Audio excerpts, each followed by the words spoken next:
ಮಂತ್ರಾಲಯದಲ್ಲಿ ನಾವು ಮಾಡಿದ ಸೇವೆ ಯಾವುದು ಅಂತ ತುಂಬ ಜನ ಪ್ರೀವಿಯಸ್ ವಿಡಿಯೋ ನೋಡಿ ನನಗೆ ಕೇಳ್ತಾ ಇದ್ರು.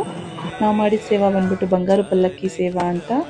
ಇದನ್ನು ಬುಕ್ ಮಾಡ್ಕೋಬೇಕು ಅಂದರೆ ಮಠದ ಅಫಿಷಿಯಲ್ ವೆಬ್ಸೈಟ್ ಆದ www.srsmata.org ವೆಬ್ಸೈಟಲ್ಲಿ ಹೋಗಿ ಬುಕ್ ಮಾಡ್ಕೋಬೇಕಾಗುತ್ತೆ. ಇದಕ್ಕೆ ಫೀಸ್ ಬಂದುಬಿಟ್ಟು 12,600 ರುಪೀಸ್ ಪೇ ಮಾಡಬೇಕಾಗುತ್ತೆ. ಇದು 7:30ಗೆ ಈ ಸೇವಾ ಸ್ಟಾರ್ಟ್ ಆಗುತ್ತೆ. ನೀವು ಅಷ್ಟರಲ್ಲಿ ಮಠನ ರೀಚ್ ಆಗೋ ಎಲ್ಲ ಥರ ವ್ಯವಸ್ಥೆನೂ ಮಾಡ್ಕೊಬೇಕಾಗುತ್ತೆ. 7:30ಗೆ ನಿಮಗೆ ಕೂರಿಸಿ ಸಂಕಲ್ಪ ಮಾಡಿ ರಾಯರ ಪಲ್ಲಕ್ಕಿನ ಹೆಗ್ಲ ಮೇಲೆ ಹೊತ್ಕೊಂಡು ಬೃಂದಾವನ ಪ್ರದಕ್ಷಿಣೆ ಹಾಕೋ ಅವಕಾಶನ ಮಾಡಿಕೊಡ್ತಾರೆ. ಇದು ಓನ್ಲಿ ಗಂಡಸರಿಗೆ ಮಾತ್ರ. ಪ್ರದಕ್ಷಿಣೆ ಆದ ನಂತರ ನಿಮಗೆ ಸೇವಾ ಟಿಕೆಟಿಂದ ಡೈರೆಕ್ಟ್ ರಾಯರ ದರ್ಶನವನ್ನು ಮಾಡಿಸ್ತಾರೆ.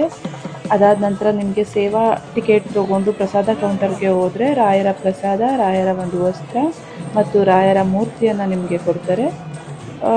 ಎಲ್ಲ ಪೂಜೆ ಮುಗಿದ್ಮೇಲೆ ನಿಮಗೊಂದು ಒಳ್ಳೆ ಡಿವೈನ್ ಫೀಲ್ ಆಗುತ್ತೆ.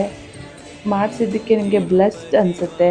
ರಾಯರ ಸೇವೆ ಮಾಡಬೇಕು ಅಂತ ಯಾರ್ಯಾರು ಅಂದ್ಕೊಂಡಿದ್ದೀರೋ ಅವ್ರಿಗೆಲ್ಲ ಇದೊಂದು ಒಳ್ಳೆಯ ಅವಕಾಶ. ನಿಮ್ಮೆಲ್ಲರಿಗೂ ರಾಯರು ಒಳ್ಳೇದು ಮಾಡಲಿ.